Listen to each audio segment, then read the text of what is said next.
I was raised with two rules. Don't ever open the front door if I'm not there, and don't ever read my diary. The first rule was to protect me from outside dangers. But the second rule, that one was to protect her from me. Her name is Amelia, or Melly, as I call her, and she's the only family I have left. She's my older sister, but we're so close in age that we're often mistaken for twins. We look identical except for our eyes.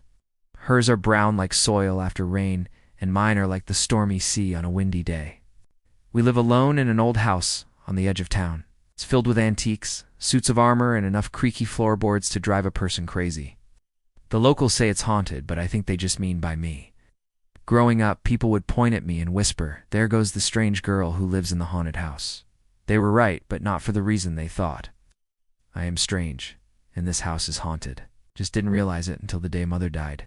It was the worst day of my life, the day I learned about love and loss. I was 8 years old, and Melly was 9 when we lost our parents in a car accident.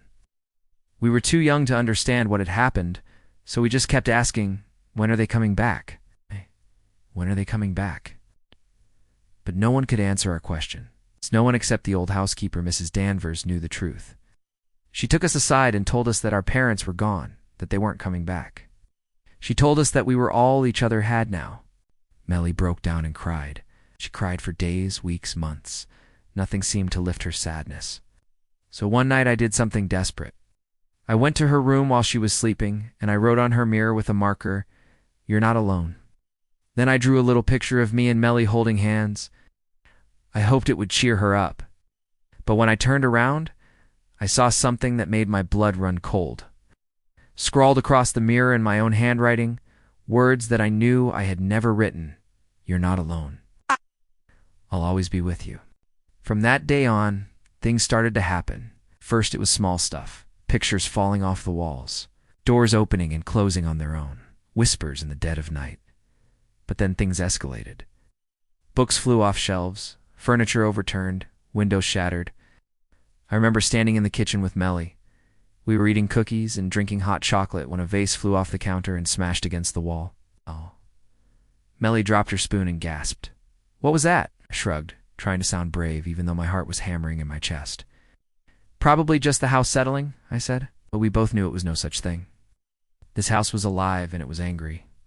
That's when Melly started keeping a diary. Every night, she would write down everything that happened, every sound she heard, every shadow she saw. She called it her Book of Shadows. It's to protect me. She hid it in the attic. She didn't want me reading it because she believed it was dangerous. And I respected that until one night when I couldn't sleep. I got out of bed and tiptoed to Melly's room. I knew I wasn't supposed to be there, but I couldn't help myself. I needed to know what she was writing about. I opened the diary and started reading. The entries were all the same. Every single night, malevolent forces were stirring in this house. Melly wrote that she could feel them watching her, that she could hear them moving about below her floorboards. She was afraid, really afraid.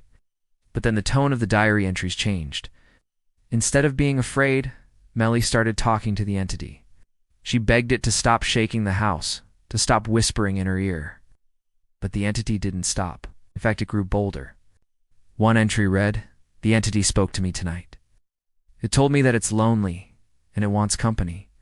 It asked me to let it in, to let it share my body, to let it become me." I felt a chill crawl up my spine. What was happening to Melly? Was she going crazy? Had living in this house for so long finally fractured her mind? I slammed the book shut. I didn't want to read anymore. I didn't want to know what was happening to my sister. But when I looked up, I saw something that made my blood run cold. Staring back at me from the pages were two eyes. They were dark and bottomless, like two black pits. And then the diary flew out of my hands and landed on the floor with a thud. On the last page, scrawled in a shaky hand, was a warning. "Don't read my diary, Everly. It's not safe." I stared at the words, my heart pounding in my chest. I knew I shouldn't have read the diary, but I couldn't help myself. I had to know what was happening to Melly. Then I heard a voice behind me. It was soft and raspy, like dry leaves scratching against concrete. "Why do you read things you aren't meant to, Everly?"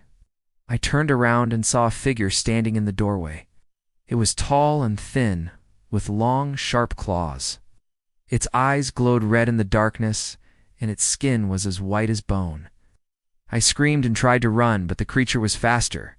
It pounced on me and knocked me to the ground. I looked up at it, terrified. "Melly, help me," I cried. But it wasn't Melly. This creature wasn't my sister. It was something else, something evil. It leaned closer and whispered in my ear, "Melly is mine now, Everly. Soon I will take her place." Then it did something that made my blood run cold. It licked my face. Its hot, wet tongue tasting my skin like salt. "What?" I screamed, thrashing wildly. But the creature just laughed, a sound like nails on a chalkboard. "This is a gift," it hissed. "A gift from me to you." Then it did something that made my stomach turn. It opened its mouth, revealing rows and rows of sharp, pointed teeth. "Look inside, Everly," it said. "See what I've done?" And then it spit something onto my hand. I recoiled in disgust. It was blood. And when I looked closer, I saw something that made my breath catch in my throat. Scrawled across the blood were 3 letters, E-V-E. The blood dripped down my arm and onto the floor, forming a small pool. And as I watched, horrified, my name started to form in the crimson liquid. It spelled out Everly. The creature stepped back and bowed. "Your name is now written in her blood, child," it said, its voice dripping with malice. "And soon your fate will be sealed." Then it vanished, leaving me alone in the darkness, with my name written in blood at my feet. I wanted to scream, to cry, to do something, anything to make it stop, but I couldn't. I was frozen in place, paralyzed by fear. Then I heard footsteps in the attic above me. I looked up and saw a single floorboard creak ominously, then another floorboard, and then Melly's diary flew through the air and crashed to the ground beside me. On the last page, the words "help me" were scrawled in large, frantic letters. I knew I had to help her. I had to save her from whatever this creature had done to her. But as I struggled to get the diary open, I realized it was too late. The creature had already won. Inside the diary, I found the answer. Melly had been writing backwards the whole time. When I turned the pages the right way, I saw the truth. The creature had taken over her diary and used it to trap her. She was begging me for help, but it was too late. By the time I realized what was happening, it was already too late. I ran upstairs to find Melly, but I didn't need to. When I reached the top of the stairs, I saw a figure standing in the corner of the attic. It was tall and thin, with long, sharp claws. Its eyes glowed red in the darkness, and its skin was as white as bone. It turned around and smiled, a smile that revealed rows and rows of sharp, pointed teeth. "Hello, sister," it hissed. "It's time to join me." Then it lunged. And as I screamed and tried to run, I knew it was too late. I was trapped in this nightmare with no way out. My name was written in her blood, and there was nothing I could do to stop it.